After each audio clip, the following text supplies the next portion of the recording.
Hello, miracle workers! Welcome to another special episode of Unlocking Miracles, Strategies Guide to Life, Love, and Leadership.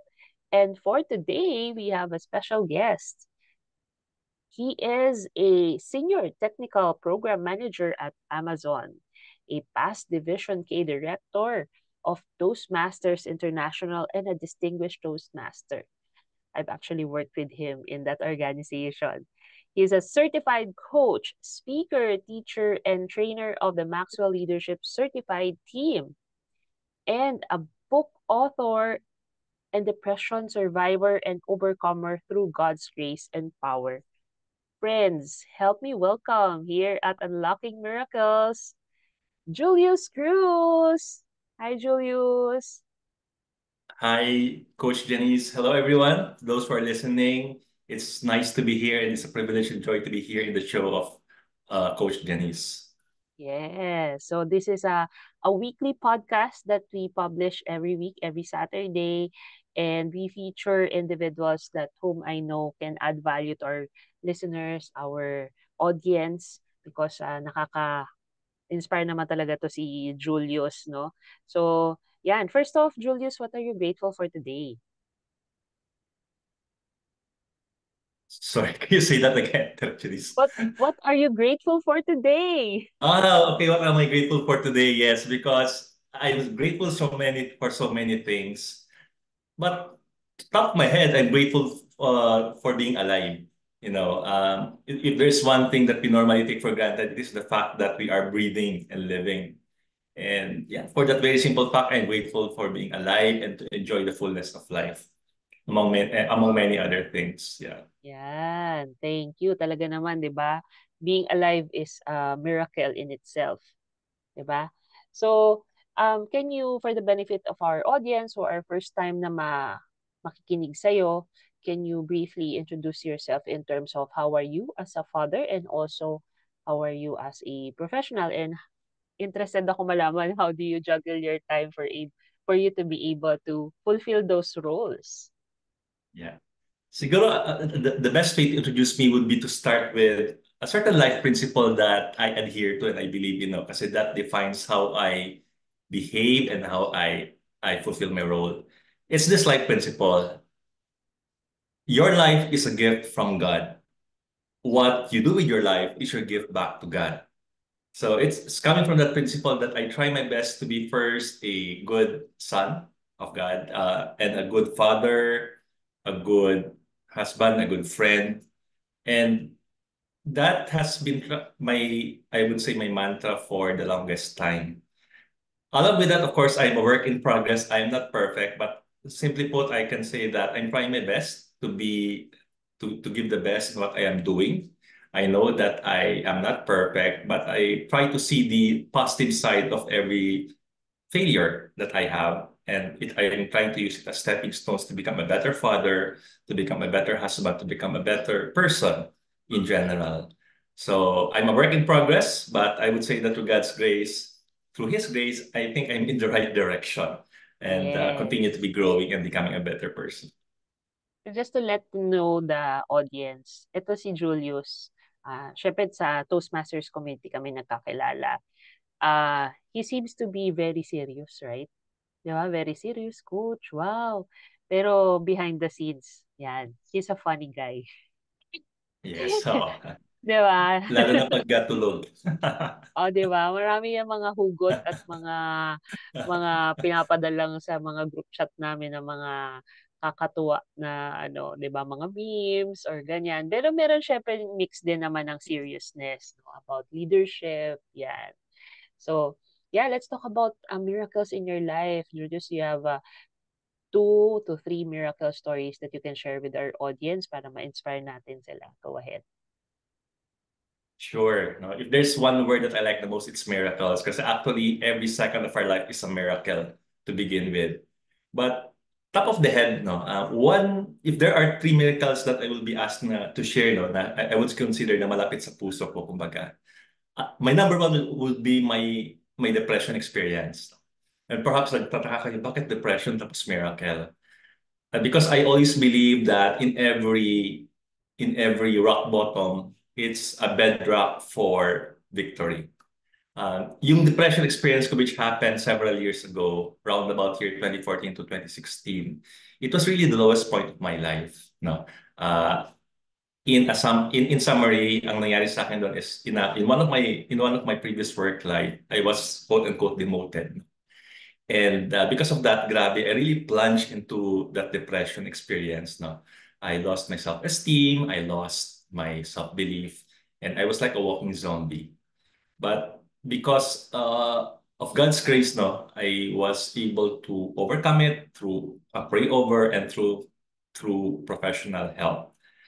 And just to give some context, that was really very tough up to the point na I actually attempted to, take my life, no. But again, God's grace prevailed, and because of the professional help, I was able to overcome it. I consider it a miracle because of that event, no. Parang na-reformat yung buhay ko.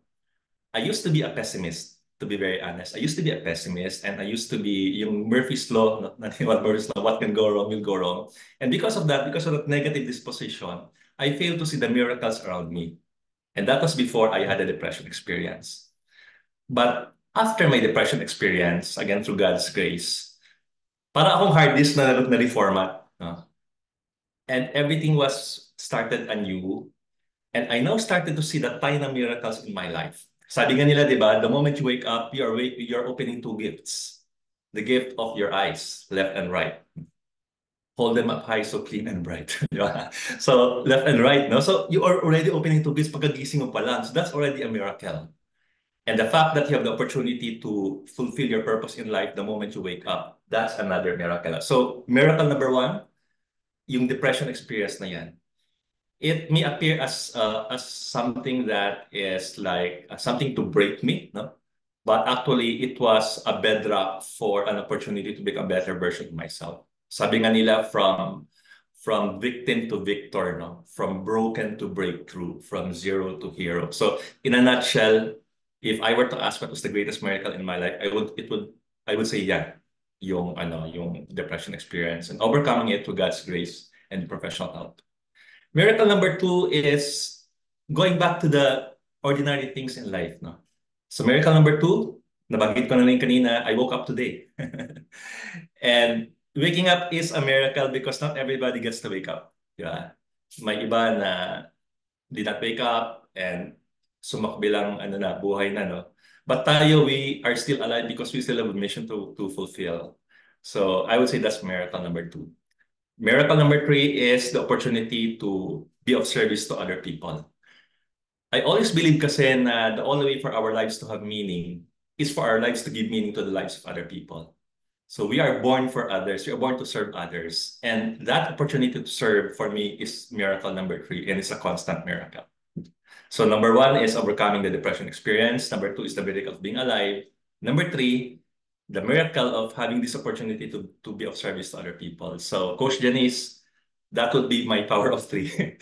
Coming from our Wow! Toastmasters experience. Toastmaster na Toastmaster talaga ang dating ni DTM Julius, no? I call him DTM din, no? So, I think parang sabay lang tayo nag-DTM, eh. Nauna ka lang yata sa akin ng konti ba? Ano, Yeah, 2000, palagi ko mga couple of yeah. months. Couple Oo, of months months. lang. Halos batchmates kami yan, pati sa service sa Yes. pagiging director. Ah, Yes. very, kumbaga, parang we became close during our term nung nag-serve tayo during the pandemic pa, 'di Yes. ba? Yeah. So, yan. Go I like what Team Peach I like what Magupay. Yeah, beach magupay at magre-reunion tayo sa Cebu. What I like about what you said is everything talaga really happens for a purpose, no? So you experience that depression, those pains, those rock bottom because it molded you to the person that you are today. And now you're transforming lives through the coaching that you're doing. Most of the coaching you're doing are group coaching ba? Or you do one-on-one coaching din? Most are actually group coaching, no? Group And then coaching. naka-intersperse siya with the training. So it's like a combo eh. Parang training muna and then after that may group coaching. It's more of group coaching. But there are informal one-on-one. Mas marami yung informal one-on-one Masama kumpara yan. doon Oo. Oo. sa group coaching. You know? Yung mga sudden request na, can I have some of your time and then I would like to seek your guidance or coaching on this, yung mga ganun. So maraming ganun Yeah. actually. Yeah, gano'n talaga tayo, eh. Especially 'pag talagang heart mo is you're a servant leader at heart, parang and anytime is an opportunity for us to help somebody. So whether bayad 'yan or hindi, 'di ba? We really give our best to help somebody, no? Para hindi na nila ma-experience yung dinaanan natin before, 'di ba? Yes, Tama? exactly. Ayan. Exactly, I exactly. have one final question for you.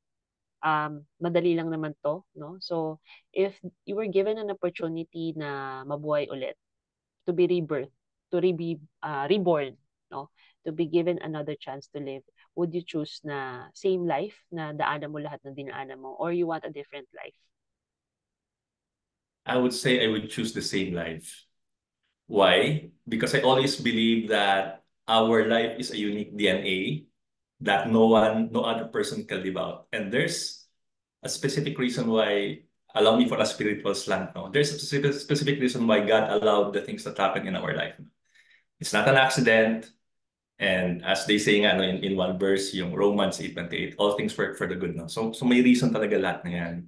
So it's not, I would say that it's not a bed of roses. My life definitely, especially with my depression experience. But there's a reason behind that. And it's only in hindsight that I can see that there's a blessing behind that. No? And it was really allowed for a reason. So yeah, I would say that I would not choose to live another life. I would still choose the same life. And kasi Coach Janice, if I would choose a different life, most probably baka we will not be having this, podcast, di Yes. ba? Kasi baka ibang path yung na-take ko, ibang path yung na-take mo. So, di ba? The moment you Yeah, alter the tama. past, you alter the future. Sabi sa Marvel, di ba? Marvel movie. Yes. O, 'di ba ni-relate pa So, natin sa Marvel. yeah, Yes. so Everything is I would really choose the same connected. life. Yeah. Yes, yes. And the reason I met you, there's a purpose for it because, 'di ba, anong Yes. pagkukwentuhan natin ngayon na miracle story kung hindi mo dinaanan yung dinaanan mo na yon. And precisely the Exactly. reason behind why I'm doing this podcast is to encourage more people to acknowledge miracles in their lives, no? Sabi nga ni Julius, it could be just acknowledging that you have woken up. 'Di ba? Hindi naman kailangan sobrang malalaking miracles 'yan, eh.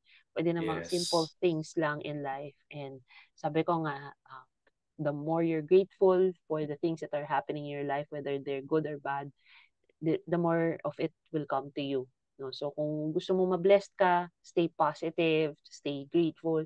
Kung gusto mo naman ng toxic ang buhay mo, 'di lagi ka mag-focus dun sa problema, lagi ka mag-focus sa mga complain and blaming, 'di ba? Ayan. So, yeah, Yes. take this opportunity to share to our audience, Julius, any upcoming events or your coaching practice so that we can bless more people with you. Thank you. Go ahead. Yeah. So first, again, thank you, Coach Janice, no, for this opportunity. I'd like to thank the listeners for the time that you're spending to engage with us through this podcast. If in case anyone of the listeners is interested to know more about what I went through, especially this depression experience, I have actually an ebook that details what happened to me and how, to God's grace, I was able to overcome it. So the title of that ebook is Victory Over Depression: How to Bounce Back from the Pits of Hopelessness and Live Positively. It's available in Amazon.com. And I'm sure that a good number of us now are going through tough times, and that book will be able to, it is my prayer that that ebook will be able to help you journey and overcome your tough times. Because there's always a light at the end of the tunnel. No? It may be an incoming train, but still a light, as they say. But seriously, no, there is always a solution to every problem. And especially, again, from a spiritual slant, if you are walking with God, He who is infinitely bigger than any problem in this world will guide you and you will be victorious in Him. So again, if you are going through tough times, I would really like to invite you to journey with me through that ebook. So that would be the first. The second is that if you are looking for coaching, speaking, training platforms to help you in subjects related to communication, leadership, equipping, attitude, and relationships, or CLEAR, CLEAR, CLEAR, communication, leadership, equipping, attitude, and relationships. Feel free to message me. We provide solutions for your speaking, training, and coaching needs to the John Maxwell team. Oh, dito pala sa kabila. Yeah. All right. So I'm a certified coach, speaker, and trainer of the John Maxwell team. So if you are looking for solutions along that line, then feel free to message me. I'll be glad to talk to you to understand more of your needs and provide support and provide solutions to your needs. Right. And for any other thing, if you have any questions or simply want to chat and have coffee, no, coffee care of not me but you. No, just kidding.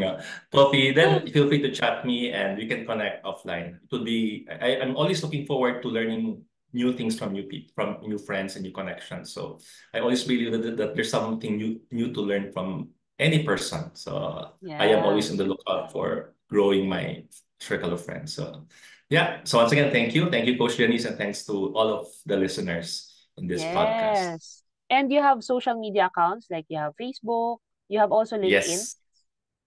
I have Facebook, I have LinkedIn, I have Instagram, and what else? So yeah, you can reach me TikTok. through Do you those have social media TikTok? accounts. Do you have also TikTok? Wala. I don't have TikTok. Wala pa akong TikTok. But siguro sooner or later, I'll Soon. be having TikTok. Yeah. Because there are also a lot of people in TikTok. No?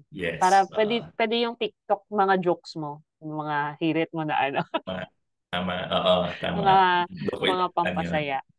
Ayan. Thank you Yes. very much, Julius, for spending your precious time with us here at Unlocking Miracles. For those who are really interested in growing themselves, in learning more about themselves, especially in terms of communication, relationships, leadership, no, feel free to get in touch with Julius.